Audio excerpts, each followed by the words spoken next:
Friends, welcome. आज हम यहाँ पे NICL असिस्टेंट के इंग्लिश लैंग्वेज के इंपॉर्टेंट एमसीक्यूज देख रहे हैं जो पेपर में इंपॉर्टेंट रह सकते हैं। ठीक है, इसके पहले भी अपन ने रीजनिंग एंड क्वांटिटी एप्टीट्यूड का भी इंपॉर्टेंट एमसीक्यू सॉल्व किए। जिन्होंने अभी तक वो नहीं देखे हैं और मॉक पेपर्स नहीं देखे हैं वो भी आप एक बार देख लीजिए, क्योंकि पेपर को अभी सिर्फ 2-3 डेज ही रहेगा, बराबर। तो जितनी हो सके उतनी ज्यादा आप प्रैक्टिस करेंगे तो आपके लिए बेनिफिशियल रहेगा। ओके, तो जिन्होंने अभी तक चैनल को सब्सक्राइब नहीं किया वो चैनल को सब्सक्राइब कर लो ताकि नोटिफिकेशन थ्रू आपको एक्सपेक्टेड क्वेश्चंस भी मिल जाए। ओके, प्लस हमने बीओबी एसओ और SBI clerk and union bank UCO bank LBO का भी अपन ने सीरीज स्टार्ट कर चुके हैं। तो जिन्होंने अभी तक वो प्लेलिस्ट अपने इसमें ऐड नहीं किए वो प्लेलिस्ट को सेव कर लीजिए ताकि जो भी क्वेश्चंस मैं यहाँ पे बनाता हूँ वो आपको डायरेक्टली नोटिफिकेशन थ्रू मिल जाए। तो देखिए अभी डायरेक्शंस दिए अपने को 71 से 80 का। क्या बोला है? Read the given passage and answer the question accordingly. तो अब सबसे पहले यहाँ पे कितने पैराग्राफ है अपने पास? 4 to 6 पैराग्राफ है टोटल, एंड 6 पैराग्राफ के ऊपर से अपने को क्या करना है? टोटल 10 क्वेश्चंस को सॉल्व करना है। ठीक है, पैराग्राफ के ऊपर अपन ने 10 क्वेश्चंस यहाँ पे लिए क्योंकि पैराग्राफ के ऊपर क्वेश्चंस आएंगे। 8 to 10 क्वेश्चंस तो पैराग्राफ के ऊपर डेफिनेटली। ठीक है, तो अब सबसे पहले अपन क्वेश्चंस पढ़ लेते हैं, क्वेश्चंस के हिसाब से फिर अपन पैराग्राफ को भी यूज करते हैं। देखो 71 नंबर का क्वेश्चन यहाँ पे अपने को दिए, क्या बोला है? What demonstrate the significance on earth day. अब ये जो पैराग्राफ है ये अर्थ डे के ऊपर डिपेंड है। तो देखो क्या बोला है फर्स्ट पैराग्राफ में, every year people across the celebrate Earth Day on April 22nd to show their support for protection on Earth and the environment. Events on the day included plantation drive, protest awareness session, competition for children, and so on. Earth Day is believed to be one of the largest civic observance in the world. तो यहाँ पे देखें significance इसका क्या दिया है, यहाँ पे देखो It garner great interest and support for people across the world. ये एक आंसर है अपने पास। तो इसके बाद बोला है event are organise for purpose of restoration of environment and spreading awareness, ये भी अपना आंसर है। It is only the day year environment concern traced globally, ये नहीं है। एंड ऑल ऑफ, तो यहाँ पे जो आंसर आएगा वो क्या आएगा? A and B. मतलब फर्स्ट पैराग्राफ से अपने को सिग्निफिकेंस समझ में आ रहा है क्योंकि यहाँ पे दिया है कि support protection of earth and events like plantation drive, protest awareness session is believe longest civic observe in the world. ये अपने को फर्स्ट पैराग्राफ में इसका आंसर दिया। नेक्स्ट सेकंड क्वेश्चन पढ़ते हैं। अभी देखो क्या बोला है यहाँ पे, what drove Gaylord to act toward organizing Earth Day for the first time। तो देखो यहाँ पे सेकंड पैराग्राफ, पहले पैराग्राफ में तो उसका आंसर नहीं है, सेकंड पैराग्राफ पढ़ते हैं अपन। देखो क्या है, the first ever Earth Day was celebrated 1970 is attributed to Gaylord Nelson and a US politician who served governor and senator during his career। बराबर है। तो यहाँ पे दिया इन 69 Santa Barbara is a California was ravaged by massive oil spill, which served as a motivation for senator to work toward the protection of the environment। बराबर है। तो यहाँ पे देखो what is the Gaylord Act toward the organizing Earth Day first time, तो इसमें से अपने को आंसर मिल रहा है। देखो ये क्या है, they pledged the environmental problem। बराबर है। नेक्स्ट थर्ड, अब देखो यहाँ पे क्या बोला है, Which of the following option demonstrate the efforts made by Gaylord toward the Earth Day on 1970? तो देखो यहाँ पे थर्ड पैराग्राफ पढ़ते हैं। Centre Nelson was inspired by the student anti-war movement for the time and wanted to bring its energy into public consciousness about pollution. He partnered with the paid Macaulay and Republican congressman for the take-in or informal lecture on college campus to spread awareness about the environment. Central Nelson also wrote in Dennis High and Young activists to organize lecturers to choose April 22 weekday between the spring break and final examination to maximize the attendance। मतलब इसमें अपने को पूरा answer मिल गया। तो इसका answer देखिए क्या बोला, ऑर्गेनाइजिंग लेक्चर फर्स्ट, बराबर है। Then interest with the activities to pollute prominent politicians, ये भी करेक्ट है। एंड थर्ड बोला है advocate the cause via organise, तो यहाँ पे ए एंड बी क्या है इसका करेक्ट आंसर। मतलब 3 पैराग्राफ अपन ने पढ़े और 3 पैराग्राफ के ऊपर से अपने को 3 क्वेश्चंस मिले हैं, बराबर है। इसलिए पहले क्वेश्चंस पढ़ो फिर पैराग्राफ पढ़ो, या पहले पैराग्राफ पढ़ो बाद में क्वेश्चंस पढ़ो, या क्वेश्चंस पढ़ते पढ़ते पैराग्राफ पढ़ो, ये अपने ऊपर डिपेंड है। जैसे आपको सुटेबल होता है आप सुटेबल, मुझे हर बार क्या सुटेबल होता है कि कुछ क्वेश्चंस पढ़ो कुछ पैराग्राफ पढ़ो, बराबर है। कुछ क्वेश्चंस एंड कुछ पैराग्राफ अगर पढ़ेंगे तो डेफिनेटली अपने को क्वेश्चंस भी पढ़ना हो जाएगा, आंसर भी मिल जाएगा एंड टाइम मैनेजमेंट भी होगा। Okay, next 74। अब देखो यहाँ पे क्या बोला है, how was earth day 1970 received. यहाँ पे सेकंड पैराग्राफ में अपन पढ़ते हैं, अभी फोर्थ पैराग्राफ देखो यहाँ पे, mister has realised potential and of the exercise and wanted all Americans to benefit from. Hence, he built national staff of 85 people to promote it for and wide. They were soon joined and other inspired to protect the environment. The lecture day was renamed Earth Day, garnering media attention and inspiring around 20 million Americans to step out the street against impact of decades of industrial development with little care for the environment or its impact on the human health. बराबर है। Earth Day registered rare support from across the political spectrum. Republican and Democrats, rich and poor, urban dwellers and farmers, business and labor leaders, all came together to show their support for the planet. देखो यहाँ पे और date पे क्या received, the initiative was supported people regardless of social and political division. Okay? Next 75। अब देखो यहाँ पे क्या बोला है, how did the concept earth day benefit America, बराबर है। तो अब देखो यहाँ पे अर्थ डे अगर देखते तो यहाँ पे देखो, by 1978 the US had United State environmental protection agency to take care matter related to environmental protection. The country also passed several environmental related laws including National Environment Education Act and Occupational Safety and Health Act and the Clean Air Act. Okay, the Clean Water Act passed in US Congress 2 years later in 1972. This was followed by Engage Space Act in 1973. Mr. Hayes was approached the environmental leader before 1990's Earth Day to plan worldwide campaign. It was estimated around 200 million people from 140 countries would participate in activities for the event. It also और National Human Summit Rio de Janeiro. तो यहाँ पे देखो concept of Earth Day क्या है, government started taking environmental issue more seriously. बराबर है, क्योंकि उन्होंने वर्ल्ड वाइड वेब यहाँ पे अप्रोच किया था, इसलिए उन्होंने सीरियसली वो इश्यू को हैंडल किया। नेक्स्ट 76। अब देखो यहाँ पे क्या बोला है, which of the following option state highest indoor toward environmental protection. तो हेल्प ऑर्गेनाइज और द 1990 2002 द मैसिव स्केल, बराबर है। Then help highlight the issue environmental pollution, raise the issue global warming through his effort. तो answer आएगा यहाँ पे all of the above.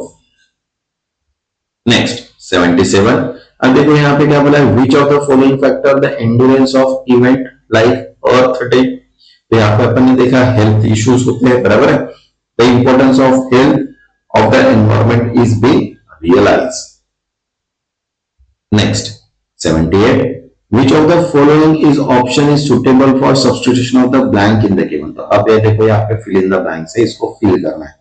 तो अपन ने यहाँ पे पढ़े थे, it also the way 1992 United earth summit in Rio de Janeiro. तो यहाँ पे देखो सुटेबल वर्ड अब सर, तो यहाँ पे अगर देखते हैं तो यहाँ पे क्या हो रहा है, देखो क्यूलिमिनेट मतलब क्या होता है, रीच और क्लाइमेक्स, बराबर है। पेव मतलब for something to happen, single मतलब यहाँ पे कन्वे इंफॉर्मेशन, देन वेव मतलब move one hand to another flow, and generated मतलब प्रोड्यूस और क्रिएट। तो यहाँ पे अगर देखते हैं तो यहाँ पे क्या हो रहा है, यहाँ पे कुछ happen, something to happens in 1992 United State. तो यहाँ पे क्या आ जाएगा, पेव मतलब क्या होता है, convey sorry something to happen, इसलिए फिल इन द ब्लैंक्स में क्या आएगा, पेव। Okay, next 79। अब देखो यहाँ पे क्या बोला, choose the option that is most opposite meaning to the highlighted several. तो सेवरल मतलब होता है, का मीनिंग क्या होता है, बीइंग ग्रेट और मेनी। तो यहाँ पे उसका मेनी का अगर अपोजिट देखा जाए तो वो क्या होगा यहाँ पे लिमिटेड। यहाँ पे देखो ऑप्शन है अपने पास सेकंड वाला ही, जो आंसर है लिमिटेड। देखो सेवरल मतलब ग्रेट मेनी, बाउंटीफुल मतलब लार्ज क्वांटिटी, लिमिटेड मतलब फ्यू और स्मॉल, डाइवर्स मतलब शोइंग ग्रैंड डील, इंडिविजुअल मतलब ओवरवेज, एंड मल्टीट्यूड मतलब लार्ज नंबर ऑफ पीपल। तो यहाँ पे आंसर क्या आएगा लिमिटेड। Okay next 18।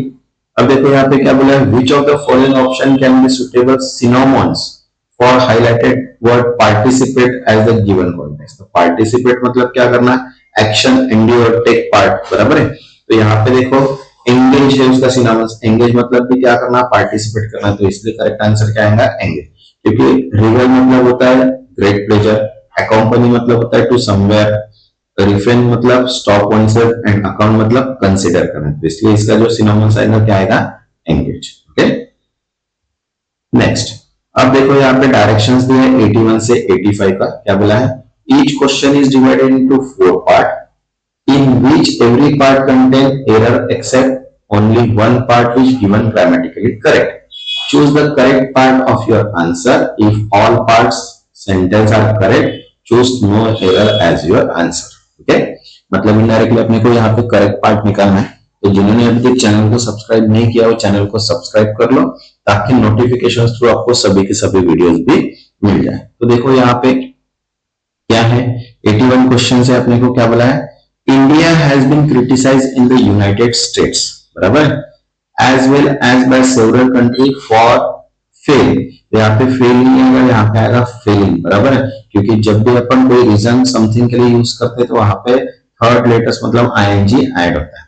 तो इसमें एरर से अपने पास, बराबर है, मतलब बी में एरर है। देन बोला है to take a strongly stand against Russia for not. तो यहाँ पे स्ट्रांगली जो है वो एडवर्ब है, तो यहाँ पे स्ट्रांगली नहीं चाहिए, यहाँ पे स्ट्रॉन्गर चाहिए। ओके देन उसके बाद क्या बोला है, directly condemning is aggregation to Ukraine. अब यहाँ पे एग्रीगेशन जो है वहां पे क्या चाहिए, अब डायरेक्टली अगेंस्ट अगर बोला है तो यहाँ पे इट्स कमेंडिंग टू चाहिए, बराबर है।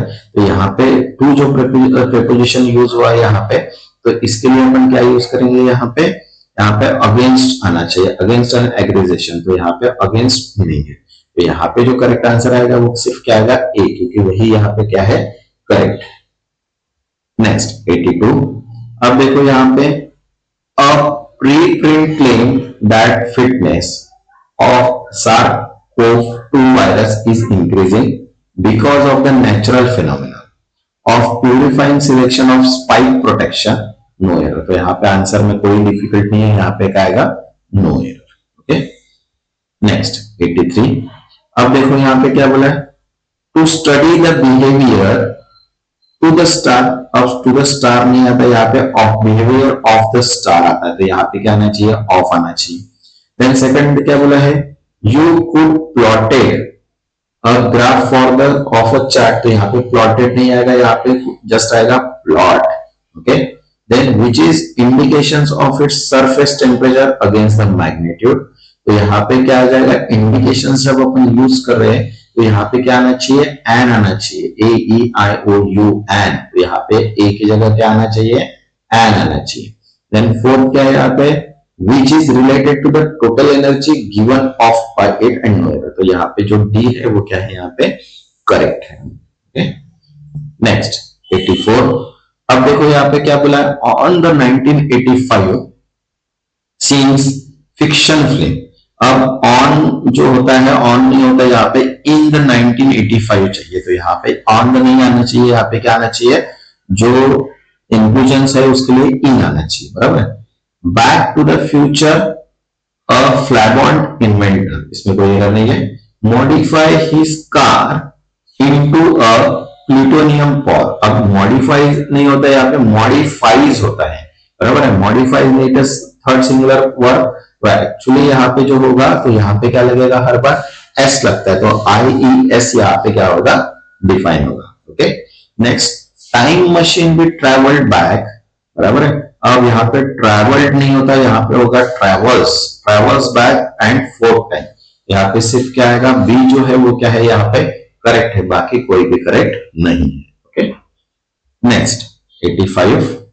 अब देखो यहाँ पे ए में क्या दिया है, इन द बर्न वुड कार्बन। अब यहाँ पे बर्न नहीं आएगा, यहाँ पे क्या आएगा, बर्न। तो यहाँ पे जब भी अपन यूज करते हैं in the burn of wood नहीं, burning of wood. Okay, then उसके बाद एंड हाइड्रोजन इज ऑक्साइड, बराबर, इन अ ग्रेट हीटिंग। तो यहाँ पे इज नहीं आएगा, हाइड्रोजन आर आना चाहिए, बराबर, क्योंकि यहाँ पे मोर देन वन थिंग्स है, इसलिए यहाँ पे क्या आएगा, आर। देन वहां पे reaction the end product of, बराबर है, ये करेक्ट है, which is carbon and oxide and water. तो यहाँ पे विच इज नहीं आएगा, यहाँ पे आर आएगा, क्योंकि यहाँ पे मोर देन वन थिंग्स है, तो यहाँ पे प्रोडक्ट्स को डिफाइन कर रहे हैं, यहाँ पे आर आएगा। तो करेक्ट सिर्फ क्या है, यहाँ पे सी। नेक्स्ट, अब देखो यहाँ पे डायरेक्शंस दिया है 86 to 90 का, क्या बोला है, in each of the question given below 4 words are in the bold, these 4 words may or may not be their correct position, बराबर है। The sentence in the options are correct. Combination of word that should be interchanged with each other in order to make the sentence grammatically contextual correct. Find the correct combination of words that replace each other. If the sentence is correct, the select option as your choice. Okay? तो indirectly अभी अपने को जो bold में यहाँ पे जैसे name दिया है, प्लेस दिया है, प्रैक्टिकल दिया भी, तो इनको क्या करना है, अपने को इंटरचेंज करना है जहां पे ये वर्ड्स फिट होते हैं, बराबर। तो यहाँ पे देखो क्या बोला है, laptop name come from lab as it was deem placed to be a practical on person lab on being used. तो यहाँ पे क्या होना चाहिए, यहाँ पे deem practical to be placed on person lab when used. मतलब यहाँ पे जो बी एंड सी है, इनको अगर अपन रिप्लेस करेंगे तो सेंटेंस यहाँ पे क्रिएट हो जाएगा। मतलब laptop name come from lab as it was deem practical to be placed on persons lab when being used, ये आएगा। Okay, next 87। अब देखो यहाँ पे बोला fatigue has a report as vague and difficult problem for doctor to investigate, and many people with fatigue do not reputation it to their doctor. तो अब देखो यहाँ पे क्या बोला है, a fatigue has a problem as vague a difficult report for doctor। मतलब यहाँ पे जो आएगा, यहाँ पे तो प्रॉब्लम्स तो आएगा, मतलब यहाँ पे रिपोर्ट नहीं आएगा, यहाँ पे क्या आएगा, फैटिग हैज अ रेपुटेशन। मतलब इनडायरेक्टली यहाँ पे क्या आएगा, फैटिग हैज अ रेपुटेशन, मतलब जो डी वाला कंसेप्ट हो वो ए में आएगा और ए डी में चला जाएगा। तो यहाँ पे क्या क्रिएट होगा, fatigue has a reputation as a work difficult problem for doctor to investigate and many more people to fatigue do not report to it to their doctor. तो आंसर क्या आएगा यहाँ पे, ए डी। नेक्स्ट 88। अब देखो यहाँ पे क्या बोला है, द वे न्यूट्रिशन, बराबर है, the way nutrition obtain consumer information has change substantially in the past 2 decades। तो अब देखो यहाँ पे the way consumer obtain nutrition information, यहाँ पे क्या आना चाहिए, ए बी जो है वो चेंज होना चाहिए। देखो क्या है, the way consumers obtain nutrition information has changed substantially in the past 2 decades। okay, next 89।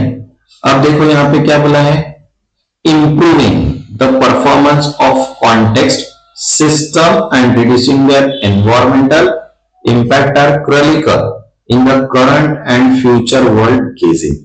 तो अब यहां पे देखो क्या चेंज करना पड़ेगा अपने को, यहाँ पे improving the performance of context नहीं, of the performance of grazing system and reducing their environmental impact are critical in the current and future world context। तो यहाँ पे B और D को अपने को क्या करना पड़ेगा, इंटरचेंज करना पड़ेगा। Okay, next 90।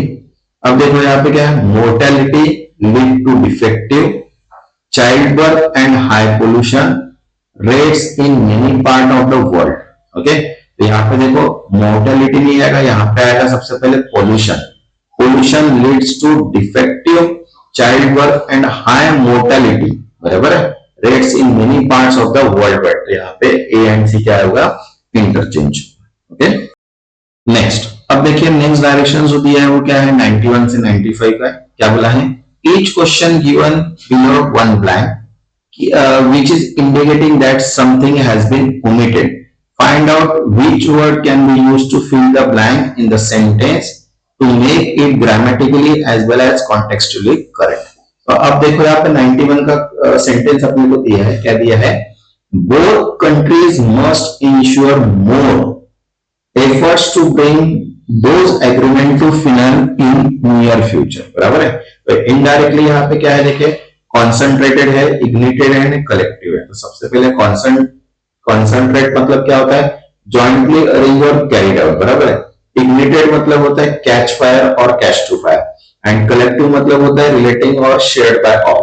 तो यहाँ पे both countries must ensure concentrated और कलेक्टिव एफर्ट्स, ये दोनों आ सकते हैं, बराबर है। शेयर्ड भी हो सकता है और कोऑर्डिनेट भी हो सकता है। तो यहाँ पे जो आएगा वो क्या आएगा, बोथ वन एंड थर्ड। यहाँ पे बोथ वन एंड थर्ड क्या है, करेक्ट है। Okay, next 92।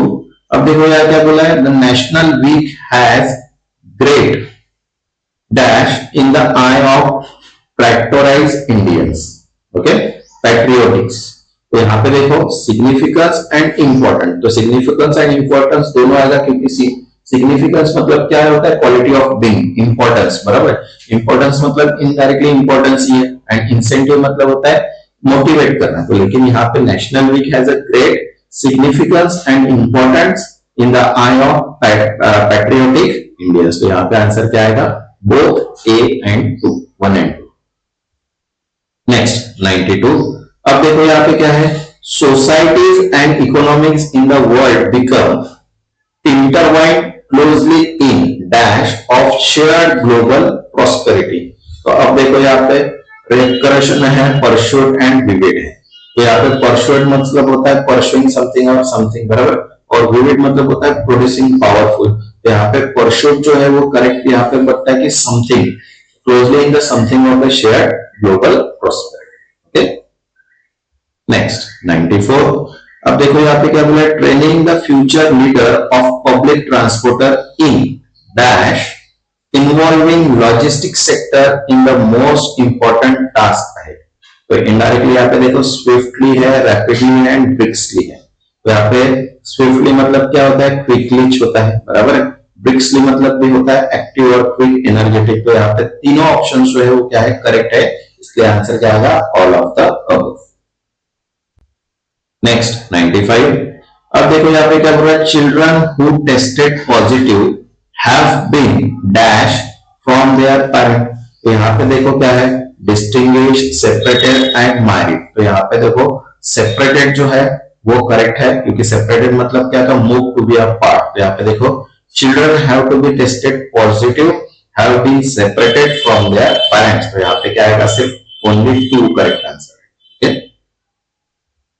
नेक्स्ट, अब देखो डायरेक्शंस दिया है यहाँ पे 96 to 100 का। क्या बोला है, rearrange the given sentence A B C D E to the form meaningful paragraph and answer the question that follow. तो अब अपने को 5 अपने को यहाँ पे सेंटेंस दी है, और 5 सेंटेंस के बाद अपने को एक मीनिंगफुल सेंटेंस यहाँ पे क्या करना है, क्रिएट करना है। तो देखिए फर्स्ट सेंटेंस क्या है यहाँ पे, the side effect of working at the young age are risk of concentrating occupational disease like skin disease, disease of the lungs, weak eyesight, etc. Vulnerability of sexual exploitation at the workplace, deprivative of education. Okay, ये तो first नहीं है। Then क्या बोला देखो second में, child labour refers to the employment of children in any work deprives them to their childhood, interfere with their ability to attend regular school, and that mentally, physically, socially and morally dangerous and harmful. तो first sentence अपन B assume कर लेते हैं यहाँ पे। अब देखो यहाँ पे क्या बोला है, in sense child labour is open exploitation and dedicated children of education and force them into the exploited situation. ये अपना सेकंड है, ठीक है। देन उसके बाद अगर ये सिचुएशंस आ रही है तो ये जो फर्स्ट अपन ने पढ़ा ये अपना थर्ड बन जाएगा, बराबर है, क्योंकि उसके यहाँ पे डिसीज साइड इफेक्ट्स बताए। देन फोर्थ देखते क्या बोला है, in the same manner child labour prohibition and regulation amendment act 2016 prohibits the employment of children below 14 years, in all employment with the provision for prohibition of employment and present 14 to 18 years in scheduled hazards occupation process.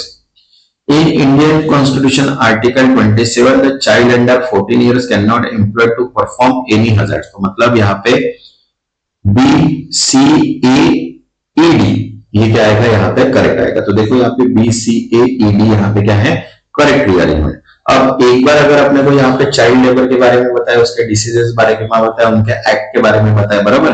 तो यहाँ पे अपना क्या होगा, एक paragraph जो है वो अरेंज हो गया. अब अरेंज हो गया तो इसके ऊपर से अपने को क्या करना है, इसके क्वेश्चन देखने हैं. तो देखो क्या बोला है 96 नंबर का question. Which of the following will be the first sentence after the rearrangement? तो फर्स्ट सेंटर कौन सा है यहाँ पे, सेकंड है, बराबर है, जो बी वाला है, इसलिए इसका जो करेक्ट आंसर आएगा क्या आएगा, बी आएगा. Okay, next 97. अब देखो यहाँ पे क्या बोला है, which of the following will be the fourth sentence of the rearranged paragraph? तो फोर्थ सेंटेंस अपना कौन सा है यहाँ पे, ई है, तो इसलिए करेक्ट सेंटेंस क्या आएगा यहाँ पे, ई.